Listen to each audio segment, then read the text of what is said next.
Shalom, sungguh sangat bersukacita dapat kembali berjumpa di dalam program Bible Study Online CK7. Hari ini saudara kita akan melanjutkan pembelajaran kita dalam 1 Tawarikh pasal yang ke-17. Ingat ya, pasal 16 kemarin kita belajar bagaimana Daud dengan sukacita bersama dengan orang Israel, ya, seluruh pelayan Tuhan, ya, Bani Lewi dengan puak-puak mereka memindahkan tabut perjanjian masuk ke kota Yerusalem. Nah, melanjutkan hal-hal yang sifatnya menyempurnakan keberadaan tabut perjanjian, saudara. Maka Daud berencana membangun bait suci. Suatu cita-cita yang mulia luar biasa. Suatu gagasan yang brilian. Karena dengan hadirnya bait suci, maka secara permanen Allah akan hadir di situ. Oh, itu cita-cita yang luar biasa. Namun apakah itu semua seturut dengan kehendak Allah? Nah, untuk mengerti jawabannya, mari kita akan membaca dan merenungkannya. Namun lebih dahulu kita minta Roh Kudus mengurapi kita, supaya kita betul-betul mengerti apa yang kita pelajari hari ini. Kita masuk dalam hadirat-Nya. Terima kasih Tuhan, Bapa yang setia. Terima kasih Yesus, Allah yang mulia. Terima kasih Roh Kudus buat pernyataan-Mu yang agung. Terima kasih Bapa Yesus Tuhan.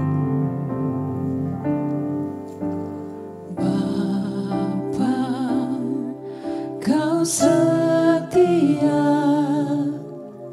Bapa, Kau mulia,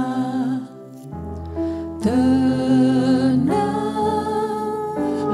jiwaku, aman bersamamu.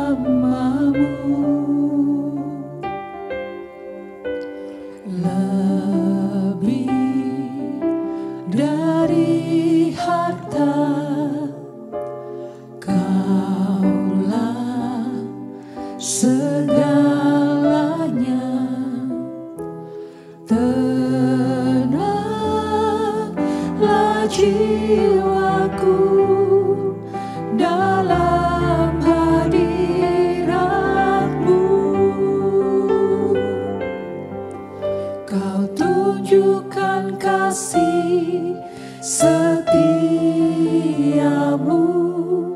Kau menyediakan yang ku perlu.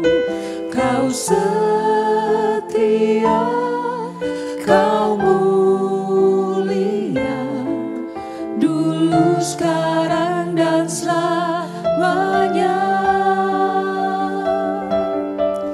Kau tunjukkan kasih setiamu, Kau menyediakan yang ku perlu. Kau setia, Kau mulia, Bapa, Kau setia. Amin Yesus. Oh Allah yang setia. Bapa, Kau setia. Bapa, Kau mulia, tenanglah jiwaku, aman bersamamu.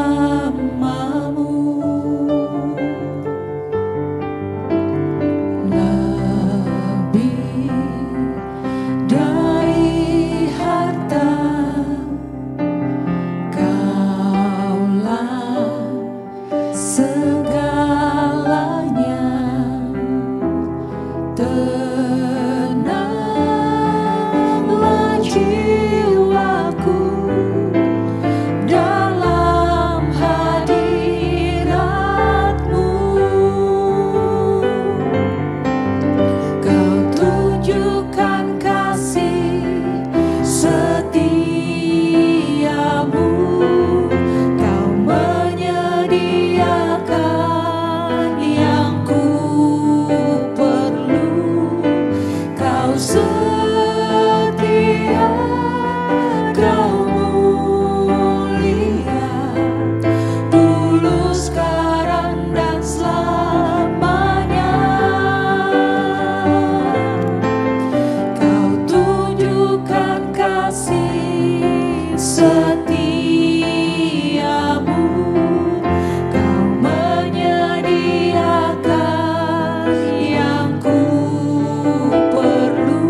Ya Tuhan, haleluya.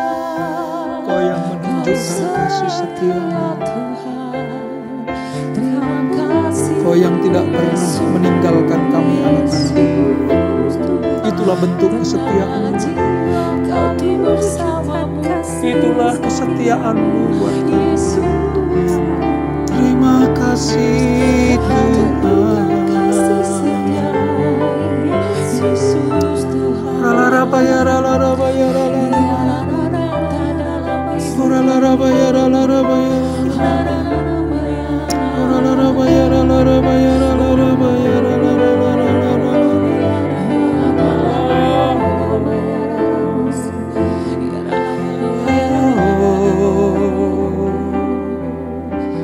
Yesus Tuhan, mulia nama-Mu. Kemurahan-Mu lebih dari hidup. Kemurahan-Mu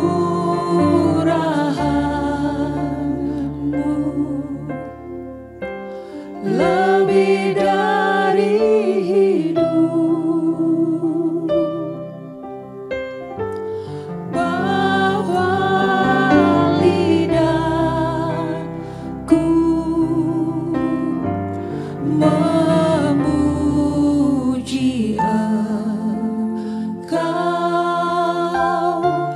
Kemurahan-Mu lebih dari hidup. Kemurahan-Mu lebih dari hidup. Kemurahan-Mu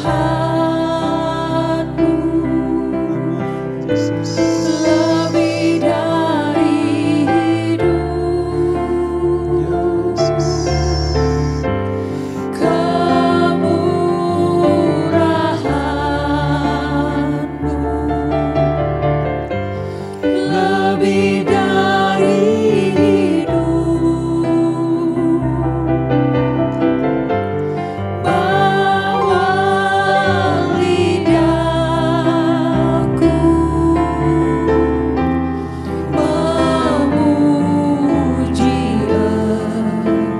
Engkau. Kemurahan-Mu lebih dari hidup. Kemurahan-Mu lebih dari hidup. Kemurahan-Mu lebih dari hidup. Bahwa lidahku memuji Engkau. Kemurahan-Mu lebih dari hidup. Kemurahan-Mu lebih dari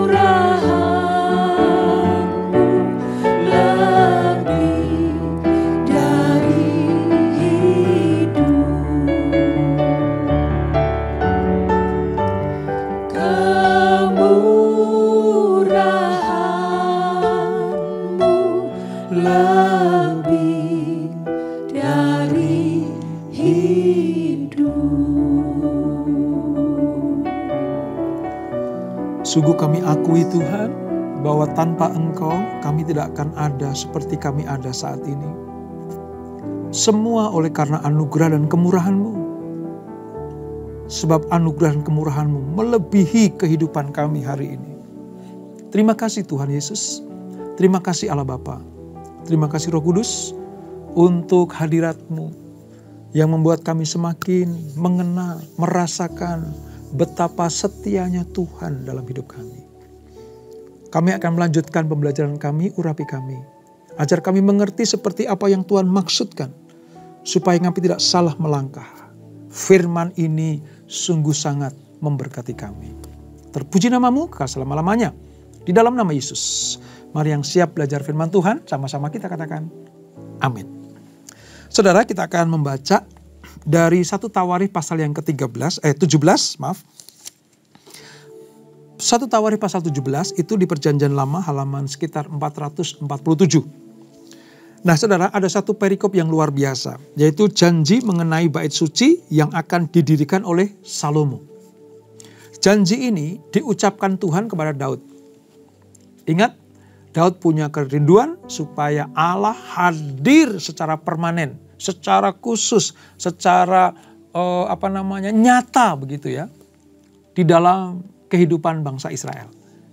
Tabut Allah sudah dipindahkan ke Yerusalem, tinggal sekarang tabut Allah itu akan ditaruh di tempat yang permanen. Karena selama ini di kemah-kemah saudara, di tempat-tempat sementara, bangunan yang sementara. Nah, Daud pengen mempermanenkan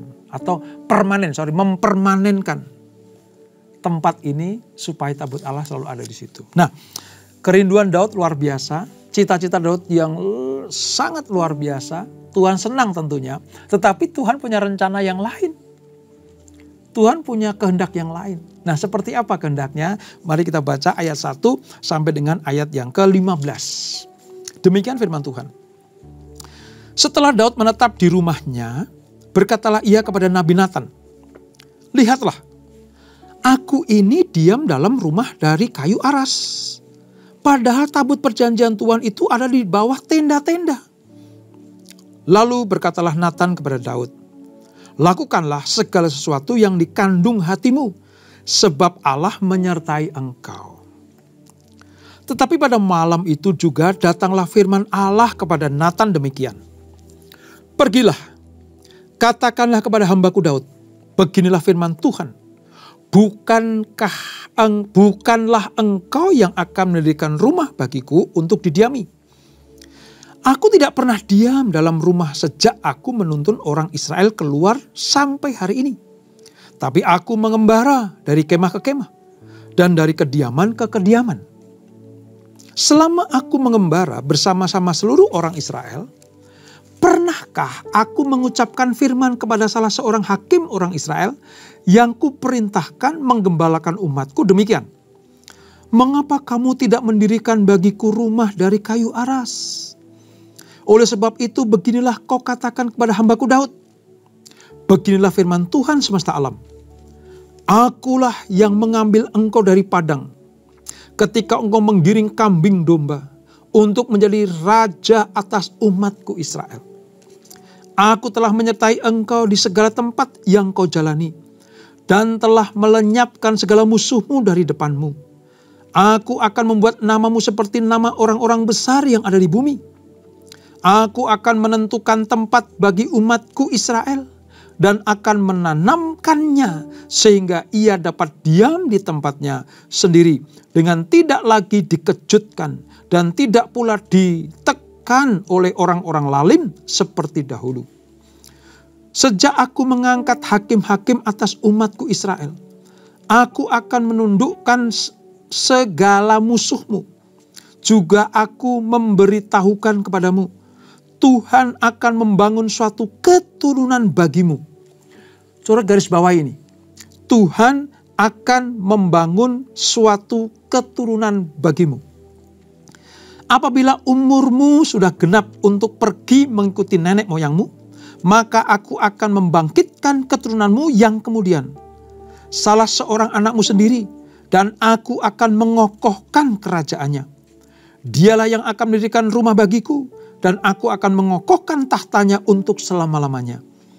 Aku akan menjadi bapanya, dan ia akan menjadi anakku. Tetapi kasih setiaku tidak akan kuhilangkan daripadanya, seperti yang kuhilangkan daripada orang yang mendahului engkau. Artinya Saul, ya saudara. Dan aku akan menegakkan dia di dalam rumahku dan dalam kerajaanku untuk selama-lamanya, dan tahtanya akan kokoh untuk selama-lamanya. Tepat seperti perkataan ini dan tepat seperti penglihatan ini, Nathan berbicara kepada Daud. Saudara, dari apa yang kita baca ini, mari kita ambil manfaatnya. Kita temukan remanya. Singkat cerita, Daud ingin membangun bait suci. Dibangun di tempat yang sudah dipilih. Bahan-bahannya sudah ada, dipersiapkan. Karena Daud merasa risih sebenarnya. Bagaimana bisa, dia curhatkan kepada Nabi Nathan, bagaimana bisa rumahku terbuat dari pohon aras, ya, yang terkenal dulu pohon aras dari Libanon, saudara. Ya, itu luar biasa, itu pohon yang dahsyat luar biasa, kuat kokoh gitu. Dan sangat disukai oleh raja-raja. Daud membangun istananya seperti itu. Tapi begitu melihat tabut Allah, tabut perjanjian ada di dalam kemah, ya, entar di sana, entar di sini. Nah, sekarang di Yerusalem, tapi tetap di kemah. Daud usul kepada Nabi Nathan, aku pengen sekali membangun rumah yang permanen untuk tabut perjanjian itu. Apa jawab Nabi Nathan? Oke, bagus, laksanakan. Seperti apa yang ada dalam hatimu, laksanakan. Gitu. Udah, mereka selesai, mereka pulang, ya. Di tengah-tengah malam Tuhan menjumpai Nabi Nathan. Nathan, ngomong ke Daud. Ngomong ke dia. Usulnya bagus, tapi bukan dia. Nanti keturunannya lah yang akan membangun rumah bagiku yang permanen, yaitu bait suci. Sebab aku sedang merencanakan baginya, ayat 10 tadi, yang saya suruh garis bawahi tadi. Aku beritahukan kepadamu, Tuhan akan membangun suatu keturunan bagimu. Kepada Daud, Allah merancangkan membangun sebuah keturunan raja-raja. Bukan mengizinkan Daud membangun bait suci. Nanti ada beberapa alasan. Akan kita temukan itu. Dalam hal ini, Tuhan punya rencana bahwa Allah akan mengokohkan kerajaan Daud. Oke lah, masalah rumah yang kau bangun dengan kayu aras itu no problem. Toh itu hasil dari jerih payahmu. Tapi untuk membangun bait suci, ini bagianku, kata Tuhan. Nanti aku akan persiapkan keturunanmu, menunjuk kepada Salomo. Tetapi engkau, hei Daud, kepadamu, hei Daud, aku berjanji bukan membangun rumah atau istana yang sifatnya bangunan fisik gitu. No, aku sedang mempersiapkan sebuah hierarki raja-raja. Ini yang dimaksudkan dari apa yang kita baca tadi. Memang sih, bait suci akan terbangun. Memang, bait Allah akan dibangun. Megah luar biasa. Tapi kepada Daud, Allah justru menguatkan janjinya. Bukan itu yang aku mau. Itu menanti bagian keturunanmu. Sekarang aku akan kokohkan dulu kerajaanmu. Itu kira-kira seperti itu. Nah, sebenarnya saudara, menurut saya pribadi ya, di pasal yang ke-17 ini merupakan puncak dari kitab ini, saudara. Pasal 17 ini merupakan puncak kesempurnaan dari semua pasal yang ada di kitab Tawari ini. Sebab apa? Ini sedang menjelaskan tentang dinasti Daud yang Tuhan sudah pilih. Seperti tadi saya ceritakan, diawali dengan kerinduan Daud mendirikan bait suci. Namun Allah melarangnya. Sebab Allah sedang berjanji membangun sebuah keturunan Daud. Itu ayat 7-15 dijelaskan dengan luar biasa. Lewat apa? Penglihatan kepada Nabi Nathan untuk disampaikan kepada Daud. Luar biasa ini. Sebagaimana Allah telah membuat Daud itu hidupnya makmur, diberkati, disegani oleh bangsa-bangsa luar. dihormati oleh rakyatnya sendiri. Israel bangga dengan Daud. Secara pribadi, Allah betul-betul memberkati Daud luar biasa. Kerajaannya makmur.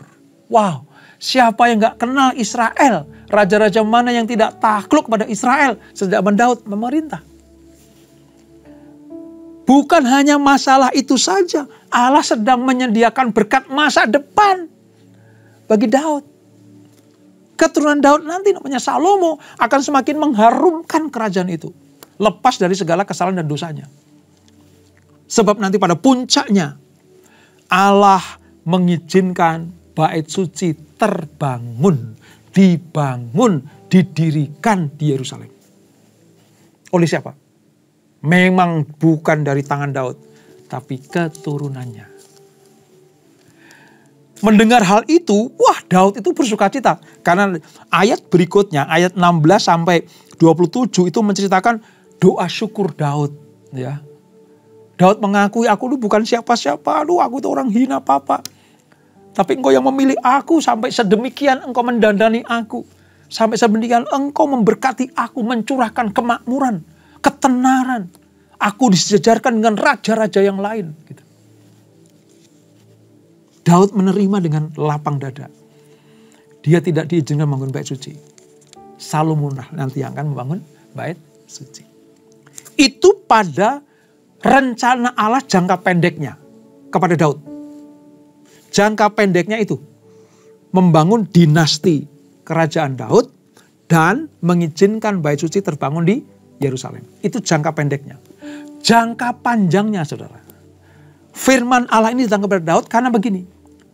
Hei Daud, lewat keturunanmu nanti, lewat silsilahmu nanti, akan lahir juru selamat yang sudah aku persiapkan sejak dari kejatuhan Adam dan Hawa di Taman Eden.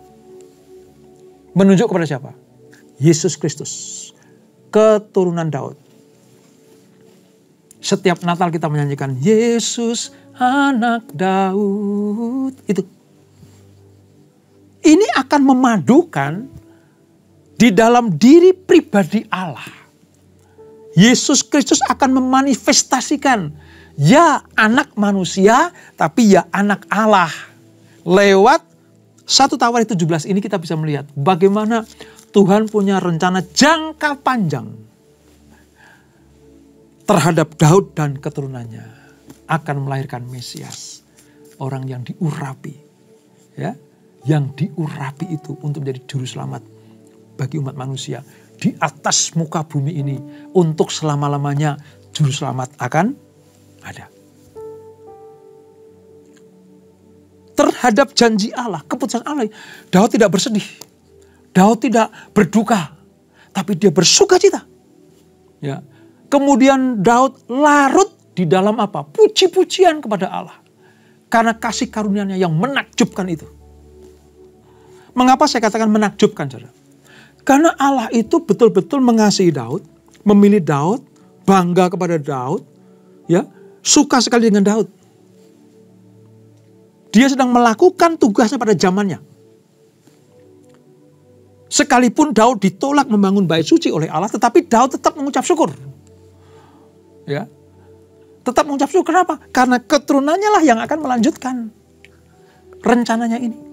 Pada nanti akhirnya Daudlah yang menghimpun semua alat-alat, semua bahan-bahan untuk membangun bait suci itu.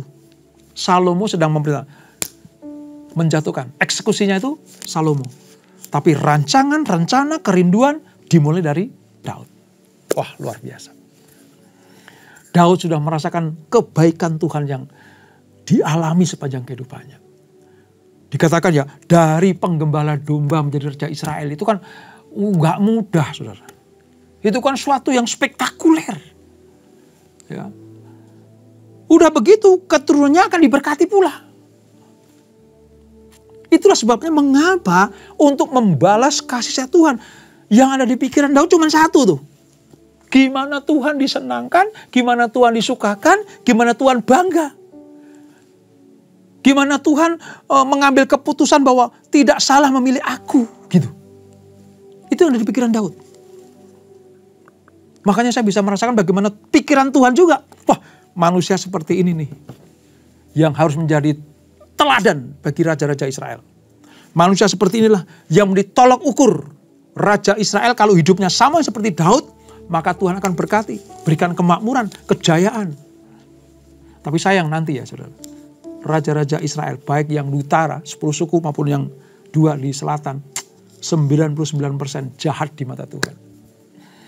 Tapi pada masa ini, Allah sedang memberikan sebuah janji kepada Daud. Nah saudara, mari kita sedikit pelajari ya, mengapa Allah tidak mengizinkan Daud membangun bait suci. Apakah Daud salah? Oh enggak salah. Dari awal saya bilang, kerinduannya enggak salah. Bahkan Nabi Nathan pun silahkan kan gitu. Tetapi ada hal yang harus dipahami oleh Daud.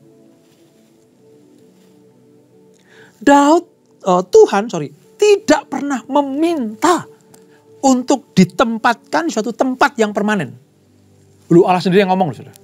Sejak zaman Musa, dia ceritakan, aku belum pernah memerintahkan satu orang pun, bangunlah bait bagiku. No. Tuhan tidak pernah meminta, mulai dari zaman Musa sampai Daud ini, untuk membangun sebuah rumah, di mana tabut perjanjian diletakkan. Nggak pernah. Ayat 4-6 bilang seperti itu. Tuhan juga tidak pernah meminta Daud membalas segala sesuatu yang telah diberikan kepadanya. Enggak, Allah tidak pernah meminta itu. Pada posisi ini, inisiatif Allah cuma satu. Supaya aku menemukan Daud bin Isai, dan sekarang aku temukan, aku tetapkan jadi raja, nanti jadi tolok ukur bagi raja yang lain. Itu saudara. Perkara masalah membangun bait suci, lupakan Daud. Oke lah itu kerinduanmu, bagus. Tapi nanti, itu nomor sekian. Yang perlu kamu tahu dan kamu pahami adalah, aku sedang mengokohkan kerajaanmu. Nah, terhadap keputusan Tuhan itu, Daud pun menyadari saudara, bahwa pembangunan rumah bagi Allah seharusnya bukan untuk mercusuar zamanku. Bisa saja loh, ya, namanya juga manusia kan. Wah, Daud bangga dengan pembangunan bait suci. Wah, menjadi mercusuar. Wah, menjadi apa dulu? Ikonik gitu ya. Untuk apa? Wah, ini yang bangun Daud, ini yang bangun Daud gitu. Walaupun memang Daud punya kerinduan, tabut perjanjian itu ada di situ. Daud harus mengerti bahwa segala hal harus dipakai untuk kemuliaan Allah. Itu alasan yang pertama. Allah sedang merencanakan membangun dinasti Daud. Bukan tempat atau rumah bagi tabut Allah. Pada waktu itu loh ya. Alasan yang kedua. Allah melarang itu karena tangan Daud pernah berlumuran darah. Karena keterlibatannya dalam medan perang. Saudara, bait disebut bait suci. Harus jauh dari segala pertumpahan darah. Tempat kediaman Allah disebut kudus, agung, mulia, harus terlepas dari pertumpahan darah. Sebab disitulah nanti akan dibangun tempat ibadah, membawa korban-korban, hanya darah anak domba, darah binatang yang akan dicurahkan di situ. Tidak boleh dicampuri dengan darah-darah manusia hasil dari peperangan. Ya, secara kasat mata memang tidak ada darah manusia yang dicurahkan di situ. Tapi tangan Daud. Dalam hal ini, di pemandangan mata Tuhan, Daud itu betul-betul sebagai prajurit, tentara, medan perang, gitu ya. Diawali dengan mengalahkan singa dan beruang yang mencabik-cabik dombanya. Disempurnakan dengan mengalahkan Goliat. Wah, itu betul-betul prajurit sejati gitu. Warrior. Tangannya tentu berlumuran darah. Walaupun itu perang-perang suci. Tapi tidak boleh hal ini bersinggungan dengan bait suci. Karena di bait suci, bait Allah nanti hanya darah anak domba Allah, anak domba, lembu sapi, ya, korban-korban ibadah orang Israel yang boleh di situ, dipercikkan di tabut. Itulah sebabnya Allah menetapkan, menyerahkan tugas pembangunan bait suci kepada Salomo, yaitu anak Daud sendiri. Memang saudara, pada masa pembangunan bait suci ini yang jadi raja adalah Salomo. Tidak pernah ada ceritanya Salomo perang, enggak ada. Salomo itu melanjutkan kebesaran Israel yang dibangun oleh Allahnya, mempertahankan bahkan membuat semakin masyhur dengan hikmat dan kebijaksanaannya. Kalau Daud terkenal dengan menang perangnya, dieluk-elukan oleh orang-orang Israel, termasuk orang-orang non-Israel, ditakuti. Itu masa Daud. Tapi masa Salomo, hikmat, kebijaksanaan yang dimunculkan. Nah, itulah sebabnya kenapa bait suci dibangun oleh zamannya Salomo dan oleh tangan Salomo sendiri. Lewat Nabi Nathan, Tuhan menyampaikan rentetan kisah perjalanan umatnya sejak dari keluar dari Mesir, ya, sampai nanti ada tabut perjanjian, sampai ada tabut Allah ini, sampai ada bait suci ini. Tenda itu melambangkan keberadaan Allah yang tidak pernah dibatasi oleh apapun juga. Ya. Dan betul kok saudara, sebenarnya ya Allah sedang mempersiapkan jangka panjangnya itu bukan bait suci bangunan manusia. Sebab beberapa kali dibangun. Ya, pada zaman Salomo dihancurkan Nebukadnezar. Dibangun kembali pada zaman Esra dan Nehemia. Dihancurkan oleh Jenderal Titus tahun 70 Masehi.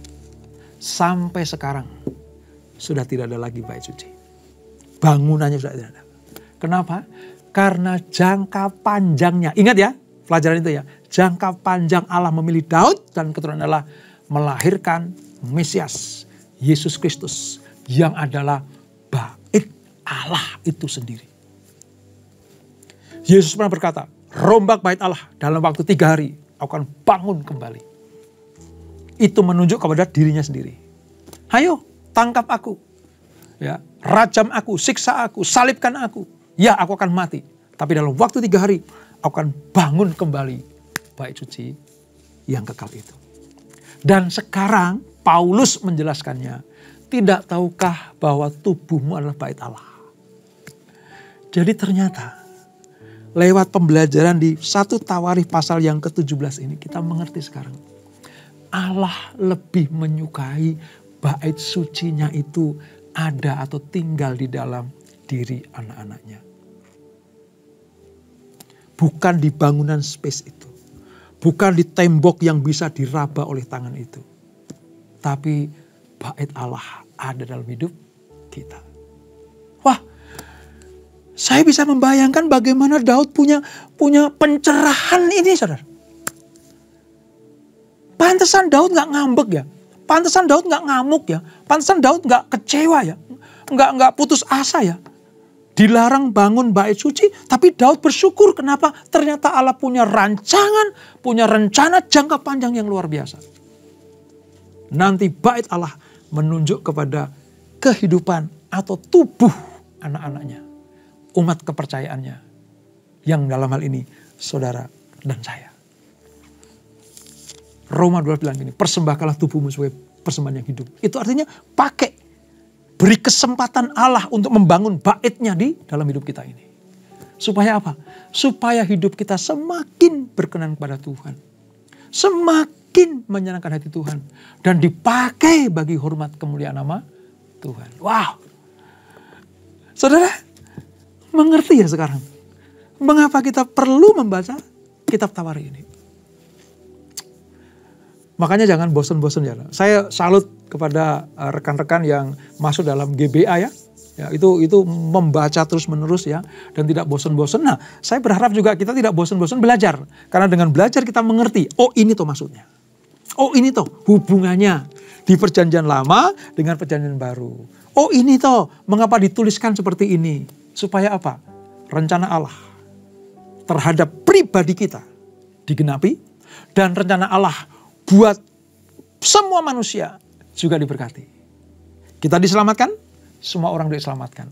Kita menyenangkan hati Tuhan, mereka semua menyenangkan hati Tuhan. Kita jadi saksi Tuhan, mereka juga jadi saksi Tuhan. Maka kemuliaan Allah pasti dicurahkan. Dan itulah 1 Tawarikh pasal yang ke-17. Kita tundukkan kepala. Bapa, kadang kami punya rencana dan rancangan yang kami sodorkan kepada Tuhan. Ini rencanaku, ini cita-citaku. Menurut kami itu baik. Menurut kami itu luar biasa. Tapi ketika ada di dalam hadirat Tuhan, Allah membelokkan rencana kami, membelokkan cita-cita kami. Pasti Allah punya rencana jangka panjang yang luar biasa. Seperti kisah 1 Tawarikh pasal 17 ini. Dan ternyata terbukti bahwa kemuliaan Allah itu turun kepada Israel zaman Daud dan zaman Salomo dan raja-raja yang takut akan Allah. Sampai nanti raja di atas segala raja, keturunan Daud itu muncul di dunia, yaitu Yesus Kristus, Juru Selamat, Sang Mesias yang agung itu. Kami belajar, kalau Tuhan yang menetapkan rancangan-rancangan dalam hidup kami hanya mau taat setia. Mengikuti alurnya Tuhan, mengikuti jalan mainnya Tuhan, supaya nama Tuhan dipermuliakan dan hidup kami menjadi berkat bagi banyak orang. Daud demikian pula, dikokohkan kerajaannya, keturunannya akan menurunkan raja-raja yang luar biasa. Salomo keturunan Daud yang membangun bait suci. Terhadap cita-cita Daud, Allah mengabulkannya, tapi lewat tangan yang lain, yaitu anaknya sendiri. Sebab Allah punya rancangan khusus untuk Daud, yaitu mengokohkan kerajaannya. Oleh sebab itu kami belajar, kalau Allah yang memutuskan, kami hanya mau taat dan setia. Menerima apapun keputusan Tuhan, karena itu pasti yang terbaik buat kami semuanya. Terima kasih untuk pembelajaran yang luar biasa ini. Terima kasih Bapak. Berkati anak-anakmu, berkati keluarga demi keluarga, berkati pelayanan kami, berkati bisnis anak-anakmu. Semuanya ada dalam rencana dan rancangan Allah yang luar biasa. Sebelum kami tinggalkan acara ini, kami siapkan hati kami terima berkat yang daripadamu. Kekasih Kristus, arahkan hatimu kepada Tuhan. Terimalah berkat kasih anugerah dari Allah Bapa yang berlimpah-limpah. Di dalam anaknya yang tunggal Tuhan Yesus Kristus. Dan persekutuan yang manis dalam Roh Kudus menyertai kita semuanya. Mulai saat ini sampai Maranatha. Yesus datang yang kedua kali menjemput kita semuanya. Bertemu di awan-awan yang permai. Menikmati kemuliaan kekal sampai selama-lamanya. Yang diberkati, sama-sama kita katakan amin. Tuhan Yesus memberkati.